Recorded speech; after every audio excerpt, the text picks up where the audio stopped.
10,600 ఓట్లు. నెక్స్ట్ కేవలం ఒక సంవత్సరం మాత్రమే డ్యూరేషన్ ఉన్న పులివెందుల జెడ్పీటీసీ ఎన్నికల ప్రచారం ఈ రోజుతో పరిసమాప్తం. ఈ ఎన్నికల్లో గెలవడం కోసం పాలకపక్ష తెలుగుదేశం పార్టీ వ్యవస్థలను ఏ స్థాయి వరకు ఇక దిగజారడానికి నెక్స్ట్ స్టెప్ లేదు అన్నంత వరకు కూడా దిగజారిపోయే వ్యవస్థలు పాలకపక్ష తెలుగుదేశం పార్టీ కోసం.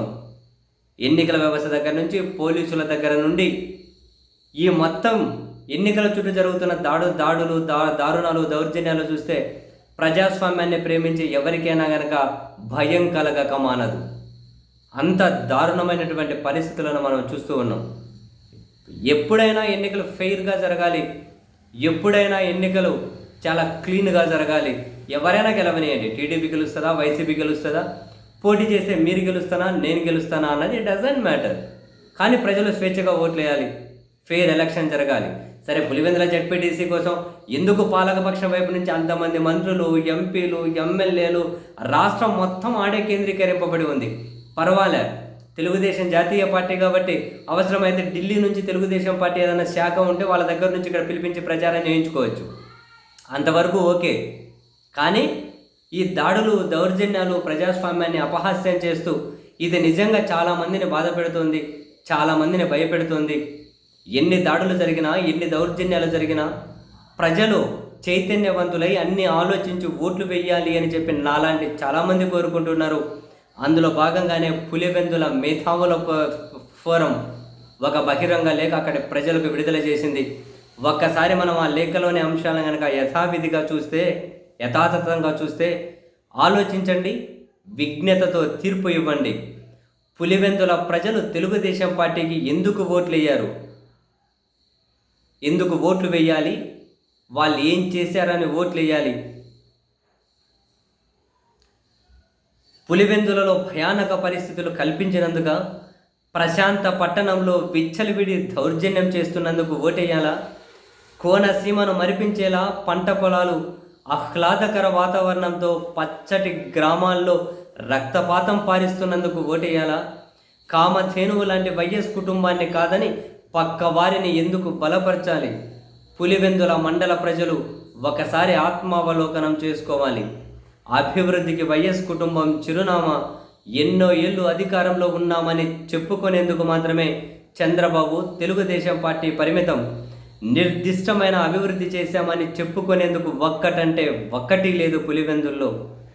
పులివెందుల అభివృద్ధి అంటూ జరిగిందంటే దివంగత ముఖ్యమంత్రి డాక్టర్ వైఎస్ రాజశేఖర్ రెడ్డి, మాజీ ముఖ్యమంత్రి వైఎస్ జగన్మోహన్ రెడ్డి గారి హయాంలో మాత్రమే.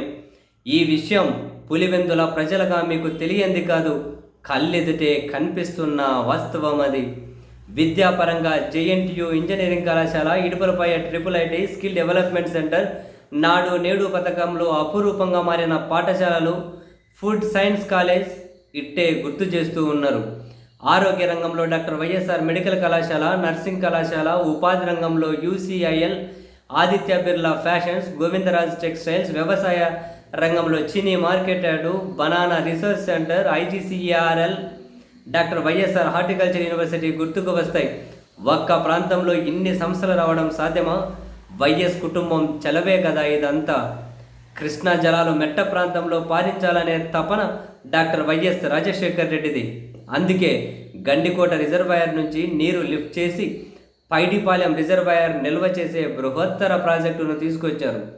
3 TMCలకు మాత్రమే పరిమితమైన చిత్రావతి ప్రాజెక్టు 10 TMCలకు విస్తరించారు.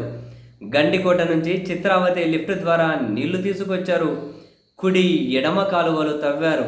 అద్భుతమైన రోడ్డు కనెక్టివిటీ సౌకర్యం కల్పించారు.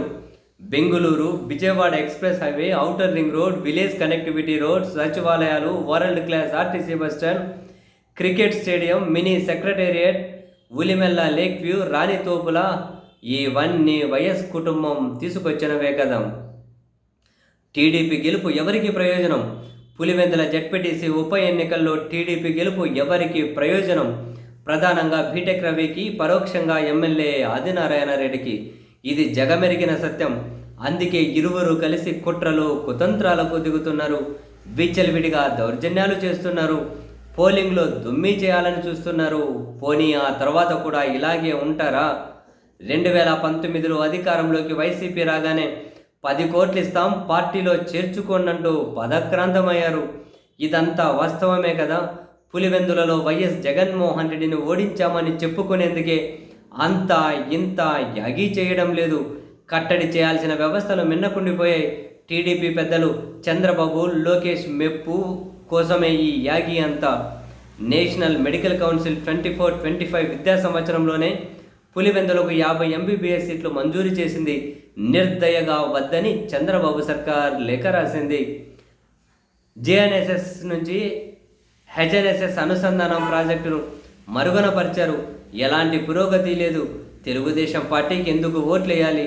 ఆలోచించండి, విజ్ఞత ప్రదర్శించండి, నిర్భయంగా మీ ఓటు హక్కును మీరే వినియోగించుకోండి అని చెప్పి పులివెందుల ఫోరం, మేధావుల ఫోరం పులివెందుల పేరు మీద లేఖలైతే విస్తృతంగా సర్క్యులేట్ అవుతూ ఉంది. కోర్స్ ఎప్పుడైనా ఎన్నిక చేసిన అభివృద్ధి మీదే జరగాలి, ఫెయిర్ ఎలక్షన్ జరగాలి, ప్రజల విజ్ఞతతో ఆలోచించి ఓట్లు వేయాలి. సరే, ఇప్పటి వరకు పులివెందులలో జగన్మోహన్ రెడ్డి గారు వాళ్ళ నుంచి డెవలప్మెంట్ జరగలేదు అని ప్రజలు నిజాయితీగా భావిస్తే వైసీపీకి వ్యతిరేకంగా ఓటు వేయచ్చు.